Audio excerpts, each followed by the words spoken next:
Jason Miller thought moving into a quiet Texas suburb would mean peace until his packages began mysteriously vanishing from his own porch. At the center of it all stood Karen Thompson, the smug HOA president, who hid behind rules while helping herself to what wasn't hers. But Jason wasn't about to lose. He set a clever trap that turned her arrogance into her undoing. Just wait until you hear how this unbelievable twist exposed her once and for all, and why justice finally shone brighter than ever.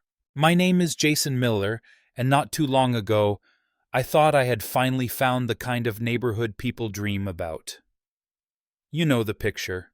A quiet suburb in Texas, wide streets lined with identical houses, perfectly trimmed lawns, kids riding bikes without a care in the world. When I first drove in with the moving truck, I remember thinking, this is it. This is where life slows down, where I can finally breathe. The first few weeks were exactly what I expected.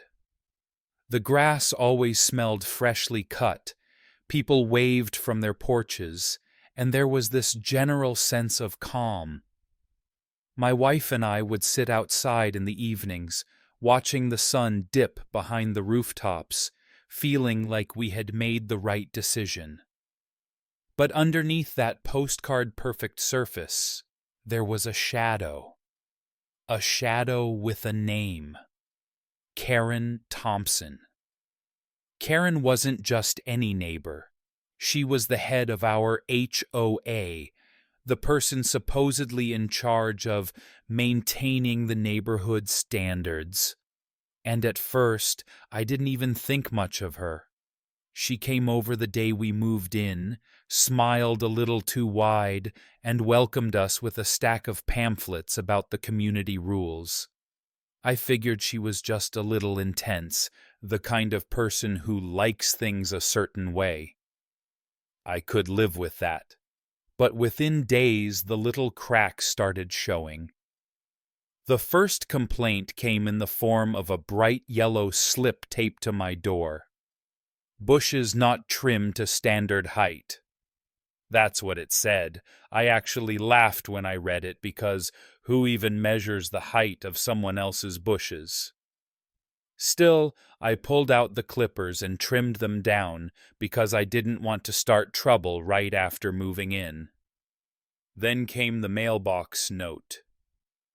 Apparently, the color I had chosen, a deep navy blue, was too bold for the neighborhood's aesthetic. Karen stopped me in the driveway one morning, waving her clipboard like a badge of authority, and told me I had 2 weeks to repaint it in an approved shade. She said it with such confidence, like she owned not just her house, but mine too. At this point, I was irritated, but I tried to stay calm. Maybe this was just how things worked here. Maybe Karen was strict with everyone, and I just had to adjust. But then the packages started disappearing. The first time I thought it was a mistake. I had ordered a pair of noise-canceling headphones, something I'd been saving up for, and the tracking app said they had been delivered. But when I checked the porch, there was nothing. I called the delivery service, and they confirmed it had been dropped off right at my door. I shrugged it off, thinking maybe it had been misplaced, or maybe someone grabbed it by accident. Then it happened again. A week later, a small box with a rare figurine I had ordered for my collection vanished the same way. Delivered, but gone. I started to get this sinking feeling in my stomach. The final straw came when I ordered medication I needed. It wasn't optional. It wasn't a luxury item. It was important. And just like before, the tracking said delivered, but the porch was empty. I stood there staring at the bare concrete step, my chest tight, and I could feel the heat rising in my face. That was the moment my anger truly hit. This wasn't just about stuff anymore. This wasn't about some headphones or a figurine.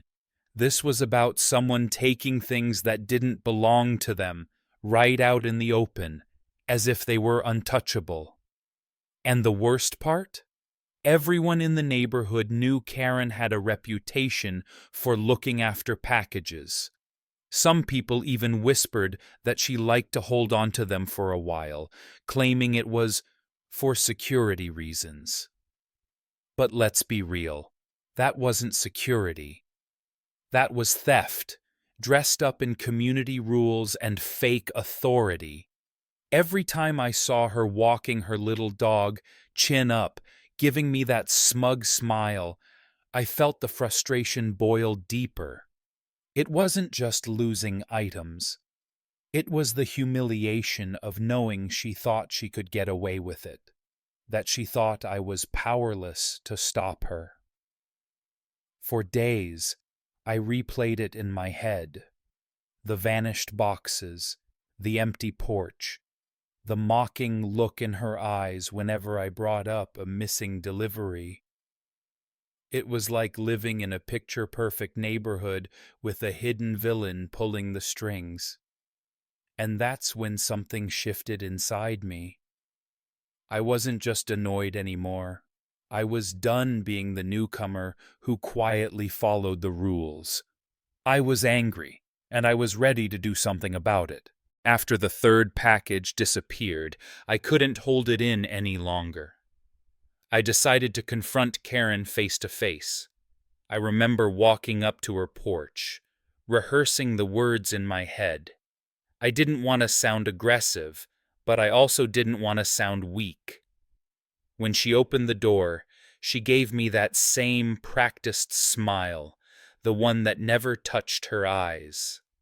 I told her calmly that my deliveries had been going missing and asked if she had seen anything unusual in the neighborhood. Her response?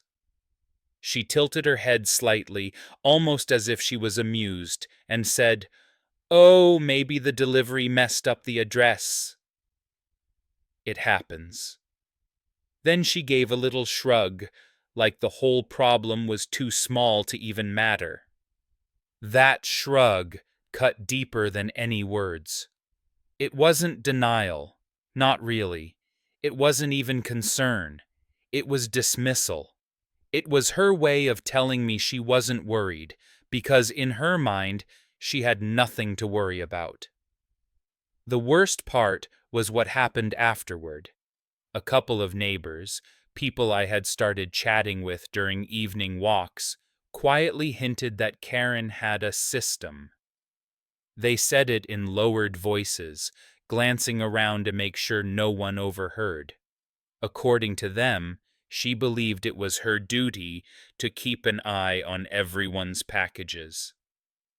If something looked suspicious, or if she thought it didn't belong, she would scoop it up, claiming she was protecting the community. At first, I wanted to believe maybe they were exaggerating. Maybe she was just overzealous, a little too protective. But then I noticed something strange.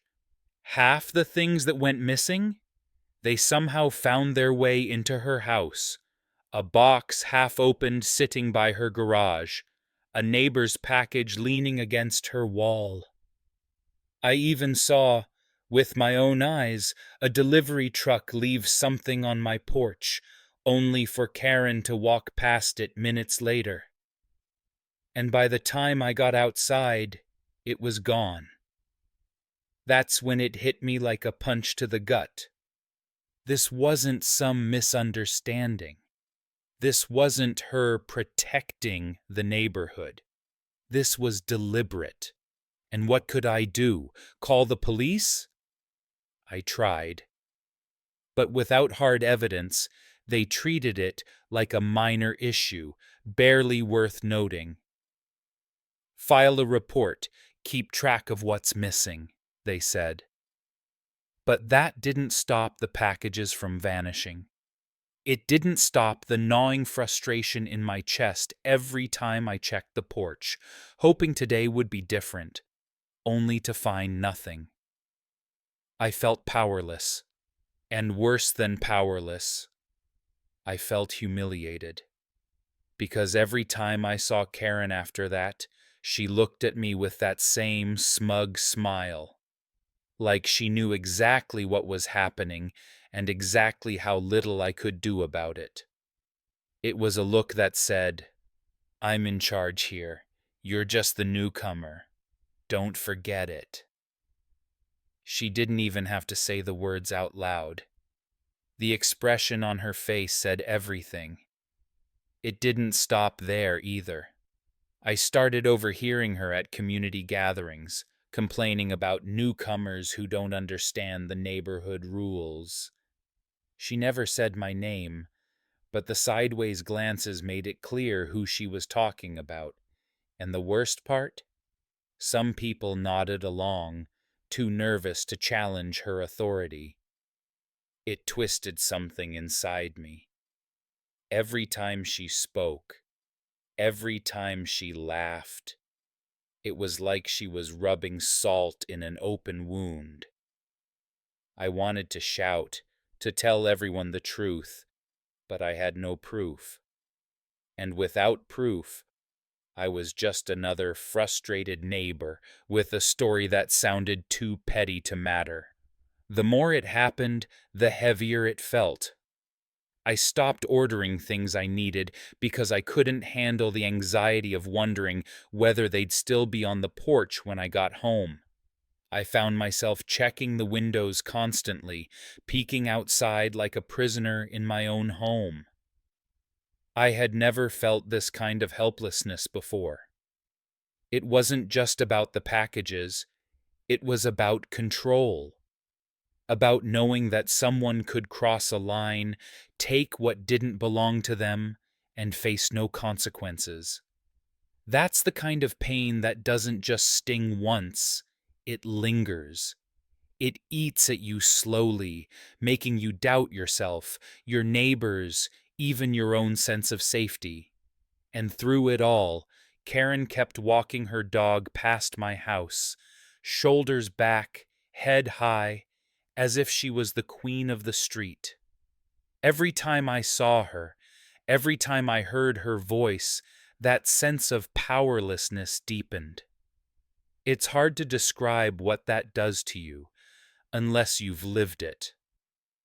You start to feel like maybe the neighborhood isn't what you thought it was. Maybe the dream you bought into was nothing more than a picture-perfect illusion. And maybe, just maybe, you start to wonder if you'll ever get that control back. At some point, I realized something important. Waiting for help wasn't going to change anything. The police weren't coming to save the day. The HOA wasn't going to hold Karen accountable. If I wanted justice, I had to create it myself. That thought was both terrifying and liberating. Terrifying because I'd never been the type to pick fights or set up elaborate schemes. Liberating because for the first time, I wasn't just sitting around feeling helpless. I had a plan. But here's the thing about anger. If you act on it too quickly, you make mistakes. And Karen was the type of person who thrived on mistakes. If I yelled at her, if I lost my temper, she'd twist it into proof that I was the problem. So instead of letting the frustration control me, I decided to fight her in the one way she'd never expect, by using her own habits against her. Karen wanted to take packages off my porch? Fine, I would give her a package. One designed specifically for her. The idea came to me late one night as I was scrolling through videos on my phone, trying to distract myself. I stumbled across a clip of someone making a glitter bomb to deal with porch thieves. At first I laughed, but then I thought, wait a second, that could actually work. The next day, I ordered the supplies. A large cardboard box, plain and ordinary, like something any delivery service might drop off. Inside, I placed a container filled with the brightest, most permanent glitter I could find. Gold and pink, the kind that clings to everything and refuses to come off no matter how hard you try. But glitter alone wasn't enough.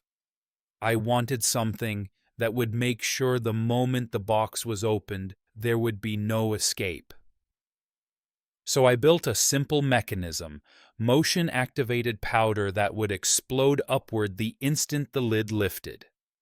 It took a few tries to get it right. My garage turned into a test zone, with tiny clouds of glitter coating the floor, my tools, even my shoes. But each failed test just made me more determined. By the time I was done, I had something that looked like any other package, but hidden inside was a trap waiting for the exact person who had caused me so much pain. Of course, a trap without evidence wouldn't mean much. I needed proof. So I set up a hidden camera across from my porch, carefully angled so it could capture the entire scene without being noticed. Every time I walked past it, I felt this nervous anticipation building in my chest. It wasn't just about catching Karen anymore. It was about reclaiming something I had lost. My sense of control, my peace of mind, my belief that this neighborhood could actually feel like home again. When the package was finally ready, I placed it on my porch. My hands shook slightly as I set it down. It looked so ordinary, just a brown box sitting in the sun, but I knew what was waiting inside. It was a strange mix of emotions. Part of me felt like a kid setting up a prank, but another part felt like a soldier preparing for battle. The waiting was the hardest part. Every sound outside made my heart jump.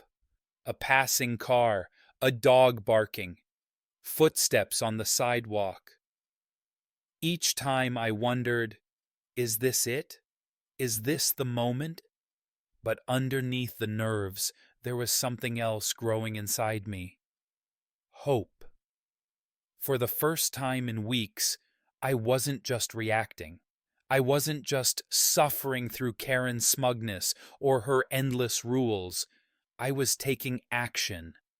I kept picturing the scene in my head. Karen walking up with that same entitled expression, reaching down to grab the box like it was her right, carrying it away, completely unaware of what was inside. And then, the explosion of glitter, bright and unstoppable, covering her from head to toe. The image made me smile in a way I hadn't in a long time, and even more than the glitter, I imagined the camera capturing every second. No more whispers, no more hints or suspicions, just undeniable proof of what she was doing, wrapped up in a golden pink storm she'd never be able to explain away. That thought alone gave me strength. So I waited. Every minute felt like an hour. Every shadow stretched too long. But this time, I wasn't powerless. This time, I wasn't just watching things disappear. I was ready. And deep down, I knew, sooner or later, Karen wouldn't be able to resist. It didn't even take a full day. The package had been sitting on my porch for only a few hours when it happened. I heard the familiar click of footsteps on the sidewalk, sharp and deliberate, the way only one person in this neighborhood walked. I glanced through the blinds, heart racing, and there she was, Karen Thompson herself. She strutted toward the box with the confidence of someone performing a public service. Her chin was high, her shoulders squared, and her little dog trotted beside her as if it too were on official business. To anyone watching, she probably looked like a responsible neighbor swooping in to protect a parcel. But I knew the truth. And the hidden camera knew the truth. She paused for a second, scanned the street, then bent down and scooped up the box like it belonged to her. No hesitation, no shame. Just a quick glance around, then off she went, heading straight to her house. I remember holding my breath as I watched the feed from my phone. She disappeared through her front door, and for a few minutes there was silence. My pulse hammered in my ears, and then it happened. Karen lifted the lid. The trap triggered instantly, releasing a glorious explosion of golden and pink glitter that shot upward in a sparkling cloud. The camera caught every detail, the way her eyes widened in shock, the moment her hands flew up too late to stop it, the shimmer that clung to her hair, her sweater, her face. And then came the scream. It wasn't just a startled shout. It was the kind of shriek that echoed down the block, sharp and dramatic, like the whole world had turned against her in one glittery second. Her dog barked furiously in the background, shaking itself as the glitter rained down, coating its fur in tiny sparkling flecks. The best part? Glitter doesn't respect boundaries. It bounced off her clothes, drifted onto the carpet, scattered across the furniture. Every step she took just made it worse. The more she tried to brush it off, the more it spread. That house would be sparkling for months. I couldn't stop laughing, not a cruel laugh, but the kind of laugh that bursts out of you when the universe finally balances the scales. Weeks of frustration, powerlessness, and humiliation evaporated in an instant, replaced by sheer joy. And it didn't end there. The footage from my camera, crisp, undeniable, and just plain hilarious, made its way into the neighborhood chat. I didn't even have to share it myself. A neighbor who caught wind of the glittery chaos asked me about it, and once I showed them the clip, it spread like wildfire. Within hours, everyone had seen it. There was no spinning this. No excuse Karen could make that would erase what we had all witnessed. Her sneaking off with a package and getting showered in glitter like some kind of villain in a slapstick comedy. The fallout was swift. The HOA called an emergency meeting. For the first time, Karen didn't sit at the head of the table with her clipboard and her smug smile. Instead, she sat red-faced, still dusted with sparkles no matter how hard she tried to hide them, while the community discussed her actions. People who had been too nervous to speak before finally found their voices. One by one, neighbors shared stories of their own missing deliveries, their own frustrations, their own suspicions. The vote was unanimous. Karen was removed from her position as HOA president. For once, her authority meant nothing. And then, something I never expected happened. The HOA issued me a formal apology. They admitted they had ignored the signs for too long. They thanked me, actually thanked me, for exposing the truth in a way no one could deny. From that day on, my porch has been safe. My packages arrive and stay right where they belong. And the neighbors? They greet me with smiles, some of them still chuckling as they mention the glitter queen.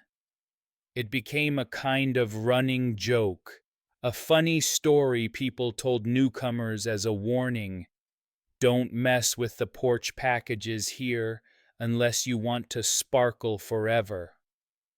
Looking back, I realized something important. Justice doesn't always come from shouting the loudest or fighting the hardest. Sometimes it comes from patience, creativity, and just the right touch of humor. Because nothing, absolutely nothing, is more satisfying than watching someone who has bullied and manipulated others finally get what they deserve. Not through anger, not through cruelty, but through a moment so spectacular, so unforgettable, that it leaves no doubt. They were caught, and everyone knows it. And as for me, well, every time I see a stray glitter speck glinting on the sidewalk near Karen's house, I smile. It's a tiny reminder that sometimes the simplest traps can create the biggest victories.